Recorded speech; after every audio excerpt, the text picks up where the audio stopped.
river subjects. And regarding teaching of Tamil in Canada, because my knowledge of Canada is that there is a constant fighting between the French-speaking Canadians and English-speaking Canadians. And in the meanwhile, you are now trying to import Tamil also. It's a very glad news, especially on the occasion of this classical Tamil conference at Coimbatore. You can make a representation to the Institute of Classical Tamil sponsored by the Government of India located at Madras. And one copy must be sent to the government of Tamil Nadu. I am sure we are equally eager along with you to see that Tamil is important to the, Tamil living abroad. These are the comments I would like to. உங்களுடைய கருத்துக்கு நன்றி ஐயா. நீங்கள் சொன்னபடி நாங்கள் செம்மொழி நிறுவனத்தோடும் தமிழ்நாடு அரசோடும் இதை பற்றி பேசுறதுக்கு இருக்கின்றோம். அதற்குரிய உங்களுடைய அறிவுரைகளுக்கு நன்றி. Yes. So if there is nobody, I would like to ask you something.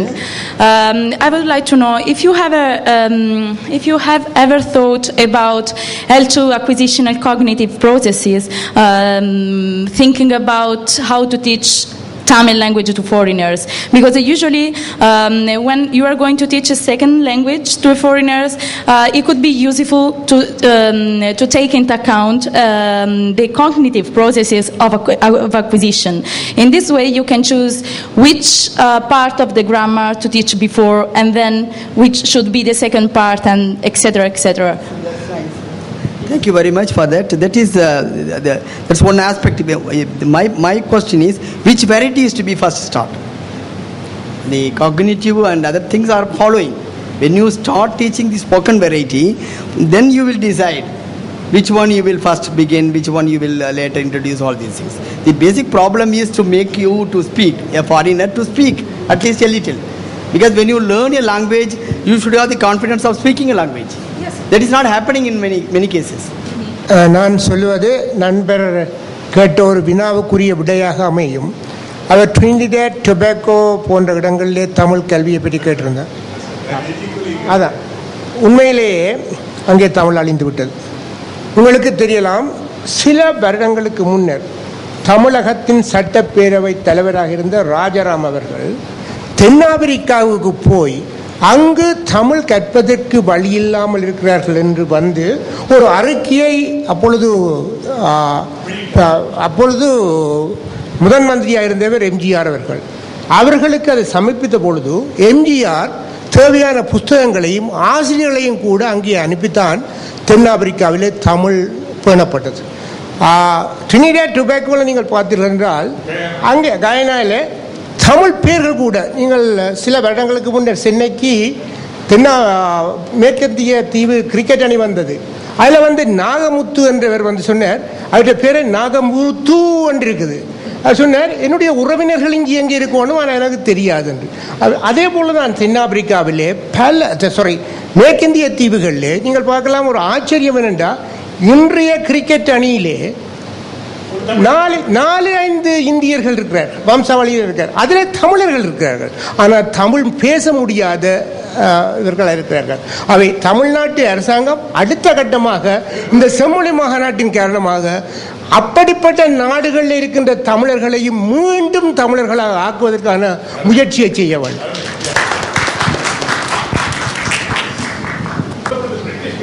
இருந்த Seti Jagan was twice president of British Guyana. Actually, it is not Seti Jagan, it is Jagannatha Setti. He is a Tamil. So the people who live in British Guyana are not able to speak in Tamil. In fact, more important it is to teach Tamil, to take steps to teach Tamil in countries like Trinidad, Tobago, British Guyana and other places. I wish you must also take a note of it, that this must be conveyed with equal importance to the Government of Tamil Nadu and to the Institute of Classical Studies. Thank you very much for reminding this. I have another question, if you don't mind. You're right. I just following what you were saying before.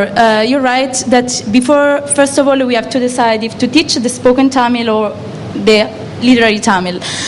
But I think that the cognitive processes of acquisition would be the same of both varieties. So that it would be useful just to make this kind of studies regarding Tamil, because I just give you an example about Italian language. I am in Italy. I used to teach Italian to American students, and for example, the studies about second language acquisition have demonstrated that the students learn before the imperfective tense, before then the past participle and other kind of tense.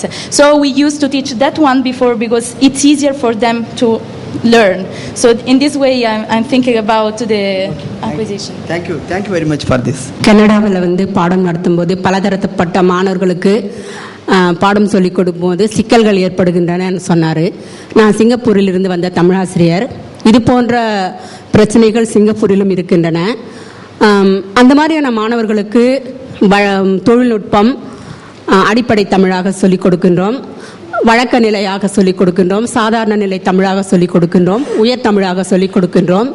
அதுக்கு வந்து நிறைய 24 முறைகளுக்கும் மேற்பட்ட கற்பித்தல் முறைகளை கையாள்கிறார்கள். அந்த மாதிரி 2ஆம் மொழியாக கற்றுக் கொடுக்கின்ற நாடுகளோடு நீங்கள் தொடர்பு கொண்டால் இன்னும் சிறப்பாக இருக்கும். தற்போது பேராசிரியர் சிவா பிள்ளை மிக அருமையாக படைத்தார். அந்த மாதிரியான நாடுகளில் கற்பிக்கின்ற முறைகளோடும் நீங்கள் அணுக்கமாக தொடர்பு கொண்டால் மிக சிறப்பாக இருக்கும்னு நான் நம்புகிறேன். நாங்களும் நீங்கள் கூறியவாறு இந்த ஆசிரிய மைய கல்வி கீழே 27 வித்தியாசமான முறைகளால் கற்பிக்க முனைகின்றோம். ஆனால் ஒரு சிக்கலான அலுவலகத்தான் இருக்கிறது. 25 மாணவர்களும் 25 தரத்தில் இருப்பார்கள். மல்டி லெவல் மேனேஜ்மெண்ட் என்ற ஒரு பாடமும் இருக்கிறது. பன்னிலை மாணவர்களை மேலாண்மை அவர்களை எப்படி செய்கிறது என்று நீங்கள் சொன்ன முறைகளை நாங்கள் பின்பற்றுகின்றோம். இருந்தாலும் சிக்கலாக இருக்கின்றதான் சொன்னேன். இன்னும் உங்களிடமிருந்து நாங்கள் தகவல்களை செய்திகளை பெற்று கற்பிக்க முனைகின்றோம். நன்றி. சுருக்கமாக உங்களுக்கு ஒரு சின்ன கதை தெரியும். அந்த உப்புமா கதை உங்களுக்கு தெரியுமா இல்லை? வட இந்தியாவிலேருந்து ஒரு வந்துடுறான் தென்னிந்தியாவுக்கு உப்புமா சாப்பிட்றதுக்கு. அந்த அம்மா அழகாக உப்புமா பண்ணி கொடுத்தா. அவர் கேட்டாரா இந்த உப்புமா எப்படி பண்ணினீங்கன்னு. அவர் சொன்ன ஒரு ஆளுக்கு மாவடு சட்டியில் போட்டவர், எண்ணெயை கொட்டு தண்ணியை ஊற்று உப்புமா. ஐயோ எனக்கு போதும், இது வேண்டாம், இதெல்லாம் பெரிய தொல்லை படிக்கிறது. உடனே அந்த வீட்டுக்காரருடைய வீட்டுக்காரர் வந்தார். அவர் கெமிஸ்ட்ரி வாத்தியார். அவர்கிட்ட என்னடா சண்டை பிடிக்கிற? இல்லை உங்கள் மனைவியை கேட்டப்பா இப்படி உப்புமா பண்ணுன்ட்டு. அவர் சொன்னது எனக்கு எதுவுமே புரியல, ரொம்ப சிக்கலாக இருது. அடையே ரொம்ப சிம்பிளடா, உனக்கு என்ன கேசரி பண்ண தெரியுமில்ல? நிறைய பண்ணுவோமே, எங்கள் தீபாவளி இதெல்லாம் பண்ணுவோமே. Kesari minus sweet equal upma. என்ன மாதிரியில் என்ன பார்க்கணும்டா, குழந்தைன்ற மனசில் இருக்கிறத உள்வாங்குங்க. Get information of the child and feed what she want. இல்லை உங்களுக்கு தெரிஞ்சதை மாணவர்களுக்கு திணிக்காதீங்க, அதில் வெறுப்பு வரும். அவை நாட்டுக்கு நாடு என்ன டேஸ்ட் இருக்கோ அந்த டேஸ்ட்டுக்கு ஏற்ற மாதிரி நீங்கள் சிங்கப்பூரில் இருக்கிறத கொண்டு கனடாவில் விட முடியாது, கனடாவில் இருக்கிறத இந்தியா கொண்டு முடியாது, இந்தியாவில் இருக்கிறத லண்டனை கொண்டு போக முடியாது. அந்த நாட்டில் என்ன வளங்களை மற்ற மொழிகளுக்கு பார்க்கிறார்களோ அதே வளங்களை பாவித்து கற்றுக் கொடுப்பதன் மூலம் மாணவர்கள் ஒப்பிட்டு படிப்பதற்கு சுலபமாக இருக்கும் என்றுதான் ஆங்கிலேயருடைய பாடத்திட்டம். சுலபமாக கற்றுக்கொள்வதற்கு வழியை வகுத்துக் கொள்கிறார்கள். சிம்பிள் அண்ட் ஸ்வீட், அதான் முதல் தேவை. அவனுடைய மாணவருடைய மனசை உள்வாங்கி அவர்களுக்கு ஏற்ற வழிமுறைகளை கற்றுக் கொடுங்கள். அதனால வீட்டில் கூட வீட்டுக்காரர்கள் அன்றைக்கு என்ன உங்களுக்கு சமைச்சு வைக்கிறது, ஏன் அவங்க சமைக்க தெரியாதா? ஏன் கேட்குறாள்? உங்களுக்கு விருப்பமானது சமைச்சு கொடுத்தா நீங்களும் சந்தோஷப்படேண்டி நல்லா சமைச்சு தாண்டி இருக்கிறேன், ரொம்ப அழகாக இருக்கு அப்படின்னு சொல்லுவீங்க. அதே அந்த அப்ரிசியேஷனை கேட்கறதுக்காகத்தான் அந்த குழந்தை ஆர்வமாக சாப்பிடுது. அவன் அடுத்த முறை இன்னும் நல்லா சமைச்சு போடுவா, நீங்களும் அழகாக சொல்லுவீங்க. அந்த மனசை உள்வாங்கி மாணவர்களை கற்றுக் கொடுக்க வேண்டியது முக்கியம் இருக்கும். Thank you very much. Well, I would like to conclude saying one simple sentence. Tamil Barha, Tamilar Barha, Nandri Vanakkam.